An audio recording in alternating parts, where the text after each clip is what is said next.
बोलिए अखिल मंडलीय सर्वशिरोमणि मणि समाज की जय।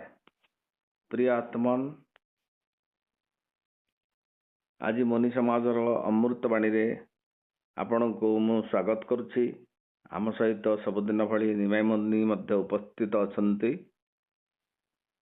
आज नियम रो संतोष उपरे किसी आलोकपात करिबा। तो निमाय मणि जय जी। जय जी। आपण आज संतोष जमनियम जो नियम रो संतोष जो चैप्टर अच्छी ताकू टिके पुंखानुपुंख भाग रे आपण आलोचना करंतु, जोटा कि हमर मुनि मुनिमती मानकू जोग पथरे आगे नेबाकू सहाय्य करिवो। आज्ञा। प्रिय आत्मन, सप्रेम जयजी, मुनि समाज अमृतवाणी आज अध्याय को स्वागत। आमे गत अध्याय रे अष्टांग योगर द्वितीय अंग नियम प्रथम अंग शौच आलोचना करथिले। से शौच साधन आ पालन कले कौन हब? आमर 41 नंबर सूत्र साधन पाद प्रमाण करे। से 41 नंबर सूत्र कहूची सत्वशुद्धि समनस्य कांग्रेन्द्रिय आत्मदर्शन योग्यता नीच। अर्थात जिते बड़े आमे शौच साधन करिबा, ए शौच साधन रे कौन हुए? कुआ जाइछि शौचात स्वयं जुगुप्सा पररे संसर्ग। आमे विस्तृत भाव ताकू गत अध्याय आलोचना करिचे। ताकू बसिछि मोर आखि देखिथिला गोटे मेलन कि गोटे सभा कि गोटे सुंदर पहाड़ और दृश्य देखिथिला। से जदि से समय मन पकेला ताले मु जोगपत्र च्युत हो गली। जदे बेले आमे ये जो शौच रूपक साधन करिबा, से कौन हुए ना आमर मन आम अधीन स्वीकार करे। साधन करिबा मन आ इंद्रिय गुड़ी को अंतर्मुखी न कले कौन सी साधन करि जोटा कि शौच साधन रे आमको से लाभटा मिली थाए। आमको कौन करिया पड़े ना आम इंद्रिय आ मन गुड़िक आमको सहयोग न कले आमे केबे हेले कौन आम चित्तबुद्धि निरोध करि परिबानी, मनर एकाग्र अवस्था आनी परिबा नहीं। सही साधन रे आमे निजुको आत्मदर्शन करिया पई योग्य होई परिबा। आत्मदर्शन तले करिबा योग्य होई परिबा, सेतेबेले आम भितरे एक प्रकार आनंद सृष्टि हब, जाकू संतोष कुआ जाए। तेणु से संतोष आमको आम भितर सृष्टि करिया पड़िबो। से संतोष कौन सी बजार कौन सी जगार मिलिबो नहीं। संतोष कि भाई बंधु स्त्री पुओ झियो के दे परिबे नहीं। आमे संतोष साधन करिया पड़िबो।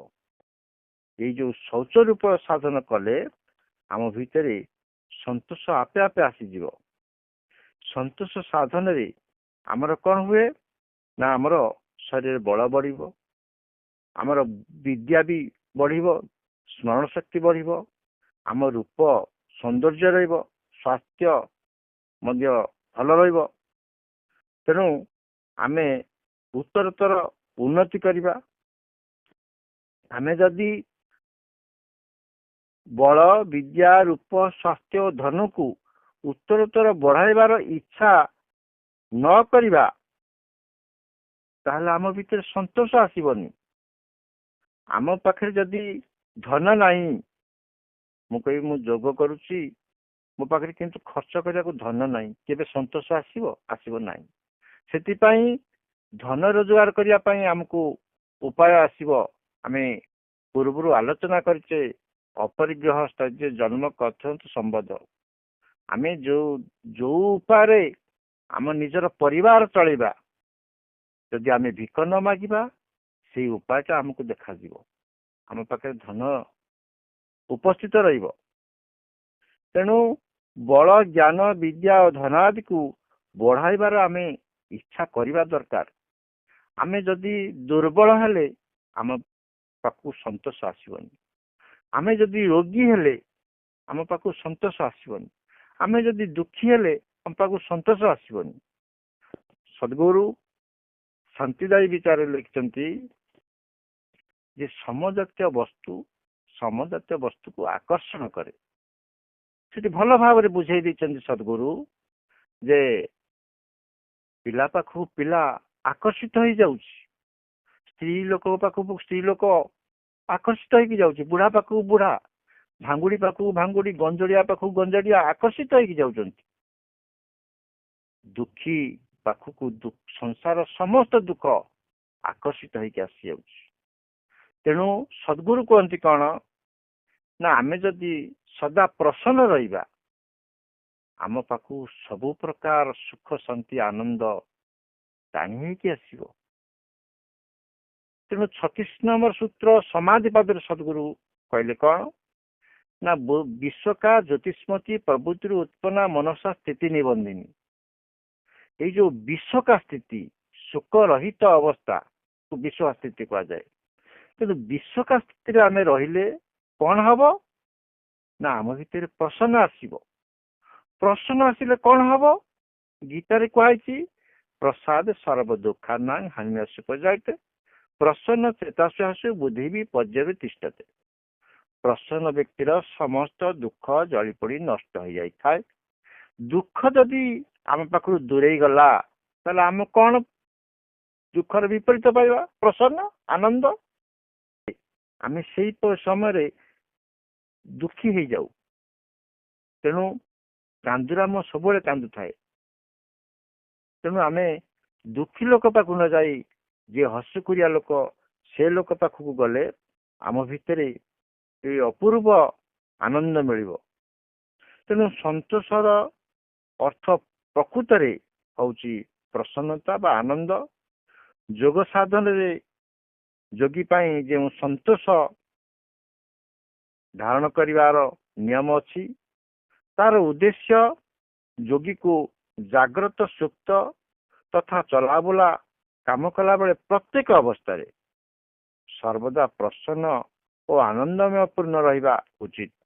ସେଥିପାଇଁ ସଦ୍ଗୁରୁଦେବ ଶୁଭ ଭାବନାରେ କହିଲେ କଣ, ପ୍ରସନ୍ନ ଆନନ୍ଦମୟମାତ୍ମା ବିଶୁଦ୍ଧ ବିଜ୍ଞାନ ଘନୋତି ନିର୍ମଳ ପୂର୍ଣ୍ଣ ସ୍ଥିରାନନ୍ଦମୟ ଶିବୋହಂ ଶିବୋହମ୍। ମୁଁ ହଉଛି ପ୍ରସନ୍ନ ଆନନ୍ଦମୟ, ମୋ ପାଖକୁ ଦୁଃଖ ଆସେନି। କାହିଁକି ମୁଁ ଦୁଃଖ ଭୋଗୁଛି ନା ଅଜ୍ଞାନତାରୁ।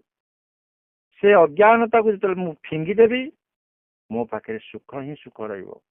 ଯେତେବେଳେ ଆମ ଗୋଡରେ କଣ୍ଟାଟିଏ ଗଳେ ଆମେ ସେତେବେଳେ ଯନ୍ତ୍ରଣା ପାଉ, ସେ କଣ୍ଟାକୁ ଯେତେବେଳେ କାଢି ଦଉ ଆମକୁ ସୁଖ ଲାଗେ। ସେଇଭଳି ଏ ଦୁଃଖ ଆମ ପାଖକୁ ଯୋଉ ଅଜ୍ଞାନତାରୁ ଆସିଛି, ସେ ଅଜ୍ଞାନତାକୁ ଯଦି ଆମେ ଫିଙ୍ଗିଦେବା ଆମ ପାଖରେ ସୁଖ ହର୍ଷ ଆନନ୍ଦ ହିଁ ଆନନ୍ଦ ରହିବ, ଆଉ କିଛି ନୁହେଁ। ତେଣୁ ସବୁବେଳେ ଆମେ ପ୍ରସନ୍ନ ରହିବା, ସନ୍ତୋଷ ରହିବା, ଏହା ହଉଛି ସବୁଠାରୁ ବଡ କଥା। ସର୍ବଦା ପ୍ରସନ୍ନ ରହୁଥିବା ଲୋକର ଆଖି 100 ବର୍ଷ ପରେ ବି ଖରାପ ହୁଏ ନା। 100 ବର୍ଷ ପର୍ଯ୍ୟନ୍ତ ଆଖି ଭଲ ଭାବରେ ଦେଖିପାରିବ। ସର୍ବଦା ପ୍ରସନ୍ନ ରହିବା ଦ୍ୱାରା ଭଲ ଲୋକ ଭଲ ଭୋକ ଲାଗେ ଏବଂ ଅଜୀର୍ଣ୍ଣ ତଥା କୋଷ୍ଠବଦ୍ଧତା ଦୂର ହୋଇଯାଏ। ବହୁତ ଲୋକ ଏଇ କୋଷ୍ଠବଦ୍ଧତା ଯେ କି ଆମ ଏଇ ପ୍ରସନ୍ନ ରହିବାରେ ତାହା ଦୂର ହୋଇଥାଏ। ତେଣୁ ଆପଣମାନେ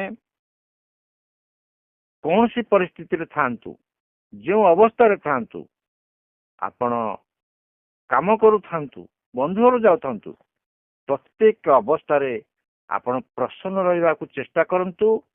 ଆପଣଙ୍କର ସମସ୍ତ ରୋଗ, ଦୁଃଖ, ଶୋକ, ଯନ୍ତ୍ରଣା ଦୂର ହେଇଯିବ। ଆପଣମାନେ ସଦ୍ଗୁରୁଙ୍କ ପ୍ରତି ଶ୍ରଦ୍ଧା ଆଉ ବିଶ୍ୱାସ ରଖନ୍ତୁ। ଆଉ ଅମୃତ ମୁନି ସମାଜର ଅମୃତ ବାଣୀ କି ଏମିତି ଧାରାବାହିକ ଭାବରେ ଶୁଣି ଆପଣଙ୍କ ଜୀବନକୁ ପରିବର୍ତ୍ତନ କରନ୍ତୁ। ଏତିକି କହି ଆଜିର ଅଧ୍ୟାୟକୁ ଏଇଠି ବିରାମ ଦଉଛି। ସପ୍ରେମ ଜୟଜୀବ ଜୟଜୀବ ଜୟଜୀବ। ହଉ, ଧନ୍ୟବାଦ ନିମୟ ମୁନି। ଆଜିର ପ୍ରସଙ୍ଗଟି ବହୁତ ଉତ୍ତମ ଭାବରେ ଆପଣ ଆଲୋକପାତ କଲେ, ଯିଏକି ଆମର ଉଦ୍ଦେଶ୍ୟ ପୂରଣ ହେବା ପାଇଁ ସୁବିଧା ହେବ। ମୁନି ମତି ତଥା ଅନ୍ୟାନ୍ୟ ଆତ୍ମପ୍ରେମୀ ବନ୍ଧୁମାନଙ୍କୁ ତାଙ୍କ ଜୀବନରେ ବହୁତ ଆନନ୍ଦ ଆଉ ଖୁସି ଆଣିଦେଇପାରିବ। ପ୍ରସନ୍ନ ରହିବା ପାଇଁ ସମସ୍ତେ ଚେଷ୍ଟା କରିବେ। ଆଜି ଏଠି ରଖିବା। ସପ୍ରେମ ଜୟଜୀବ। ଜୟ